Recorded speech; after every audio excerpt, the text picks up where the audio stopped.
Hello students, welcome to my channel. In the third session of national income, we'll study the concept of domestic boundaries.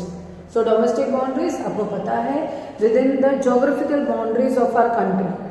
जो भी production हमारी country with in the country में जो production हो रहा है उसे हम क्या बोलते हैं? डोमेस्टिकल बाउंड्री का प्रोडक्शन या डोमेस्टिक प्रोडक्ट कहा जाएगा. Concept of normal residence. What is concept of normal residence? ऐसा पर्सन जो हमारे देश में रह रहा है, जो हमारे देश का सिटीजन है और जो हमारे देश में इकोनॉमिक एक्टिविटीज यानी कि बिजनेस कर रहा है जो और फिर क्या कर रहा होगा, वो हमारे देश में रहकर हमारे देश का टैक्स भर रहा होगा, वो क्या कहलाता है? Normal residence. तो 2 पॉइंट तुमको नॉर्मल रेसिडेंस के लिए याद रखने हैं. एक तो वो हमारे देश में रहने वाला सिटीजनशिप होनी चाहिए, उसकी रहने वाला होना चाहिए, प्लस वो कोई इकोनॉमिक एक्टिविटीज कर रहा हो. Economic activities is called normal language में बिजनेस कर रहा है और हमारे देश की इनकम टैक्स भर रहा है, वो हमारे देश का क्या कहलाता है? Normal residence of India. Concept of net factor income from abroad. What is net factor income from abroad? Export में से सिंपल लैंग्वेज में हम बोल सकते हैं एक्सपोर्ट में से इंपोर्ट माइनस करना. नेट फैक्टर इनकम, दूसरे कंट्री से कमाई हुई इनकम. एक्सपोर्ट्स ज्यादा है, इंपोर्ट्स कम है, तो हमने क्या कमाया? प्रॉफिट्स कमाया है या इनकम कमाई है? यानी वो हमारे लिए क्या है? पॉजिटिव. हमारी नेट फैक्टर इनकम क्या है? पॉजिटिव. हमारी नेट फैक्टर इनकम क्या कहलाएगी? पॉजिटिव कहलाएगी. क्यों? क्योंकि हमारे एक्सपोर्ट्स हम जो बेच रहे हैं वो ज्यादा बेच रहे हैं कंपेयर टू इंपोर्ट से. सो हमारी इनकम बन रही है या हमारे लिए प्रॉफिट हो रहा है और उसे हम क्या बोलते हैं कि NFI नेट फैक्टर इनकम क्या है? पॉजिटिव. नेगेटिव कब होगी? जब इंपोर्ट्स दूसरे कंट्री से जो हम सामान मंगवा रहे हैं वो ज्यादा मंगवा रहे हैं कंपेयर टू हम कम बेच रहे हैं, है ना, कंपेयर टू आवर एक्सपोर्ट. तो वो हमारे लिए प्रॉफिट नहीं हुआ या इनकम नहीं हुआ, एक तरह से हमारे लिए लॉस है. इसीलिए उसे हम क्या कहते हैं? Negative net factor income from या NFI क्या है? Negative. Right. Net factor income from abroad का शॉर्ट फॉर्म क्या है? NFIE. राइट. सो पॉजिटिव कब? जब एक्सपोर्ट ज्यादा है. नेगेटिव कब होगी? जब एक्सपोर्ट्स कम है compare to imports. So these are the 3 important concepts. अब इन कंसेप्ट के बाद हम पढ़ते हैं national income. What is the national income? National income का मीनिंग पढ़ेंगे. नेशनल इनकम का कैलकुलेशन कब से होना स्टार्ट हुआ था, तो थोड़ी बहुत उसकी हिस्ट्री भी पढ़ेंगे. सो स्टूडेंट्स, हम आ जाते हैं मीनिंग ऑफ नेशनल इनकम पर. मीनिंग ऑफ नेशनल इनकम पढ़ने से पहले कुछ इंपॉर्टेंट पॉइंट्स को डिस्कस कर लेते हैं. इंपॉर्टेंट पॉइंट में सबसे पहला है Simon Kuznets in 1934 use national income to calculate economic growth. ये सारे जो पॉइंट्स लिखे हैं ये 1 मार्क्स के हिसाब से बहुत इंपॉर्टेंट है, इसलिए मैंने आपको डिटेल बता रही हूँ. ईयर्स प्लस किस किस ने नेशनल इनकम को कैलकुलेट करने की कोशिश की थी, उसी से इकोनॉमिक ग्रोथ पता लगाने की कोशिश की थी. फिर सेकंड पॉइंट में जो अपने इंडियंस हैं जैसे कि Dadabhai Naoroji, Shah and Kunwar in 1868 and 1921 respectively, VKR.V. Rao in 1925, CR Desai in 1935 national income को कैलकुलेट करने का कोशिश किया था, अटेम्प्ट किया था कि वो नेशनल इनकम को कैलकुलेट कर सके. फिर आफ्टर इंडिपेंडेंस ये सब जो बातें आ रही है वो बिफोर इंडिपेंडेंस आ रही है. इंडिपेंडेंस के बाद 1949 पर पहली बार चेयरमैनशिप, अंडर द चेयरमैनशिप कौन था chairman? Shri PC Mahalanobis. Adviser उस समय कौन था? साइमन. इन दोनों की निगरानी में नेशनल इनकम का कैलकुलेशन किया गया। After 1956 calculation of national income, या जिसको बोल सकते हैं मेजरमेंट ऑफ नेशनल इनकम कौन कर रहा है? Central statistical organisation. आज भी सेंट्रल स्टैटिस्टिकल ऑर्गेनाइजेशन ही नेशनल इनकम की कैलकुलेशन करता है। और फिर एक न्यूज़पेपर, इकोनॉमिक्स टाइम बोल सकते हो, या एक न्यूज़पेपर पब्लिश होता है जिसमें वो सारे नेशनल इनकम की डिटेल्स होती है, राइट।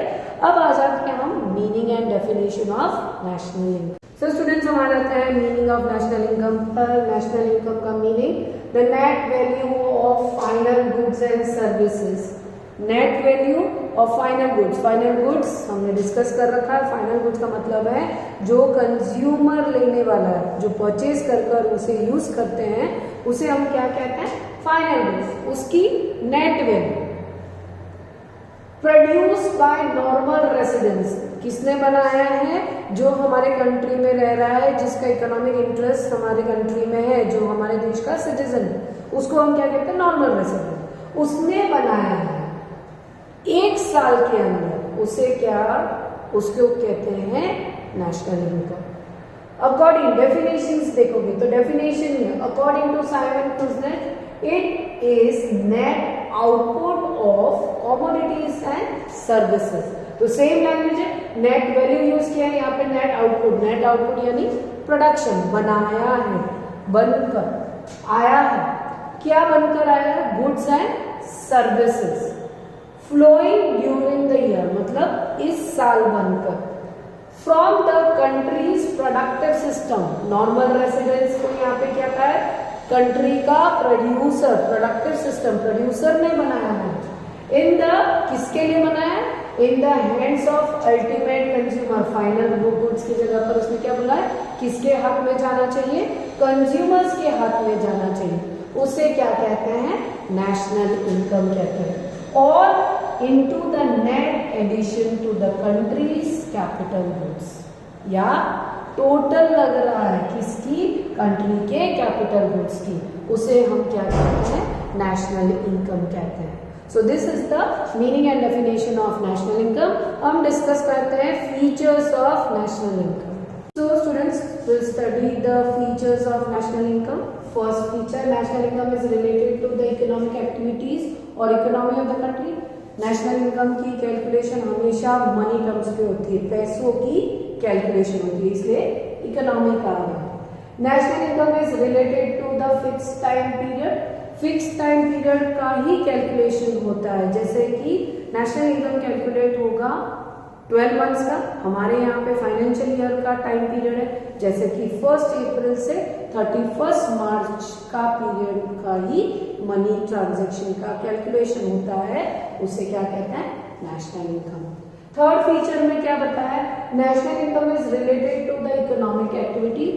पैसों की एक्टिविटी, कौन? जो हमारे देश का रहने वाला है। नॉन रेसिडेंट्स, नॉन रेसिडेंट्स कोई फॉरेनर है पर उसने अपना बिजनेस कहाँ लगा रखा है? अपनी कंट्री में लगा रखा है। जैसे आगे पढ़ो, non residents of geographical areas of the country are included in national income. जो विद इन द बाउंड्रीज, हम दूसरे कंट्री का है बट हमारे देश में आकर प्रोडक्शन कर रहा है, उसे भी हम नेशनल इनकम में काउंट करते हैं, इंक्लूड किया जाता है।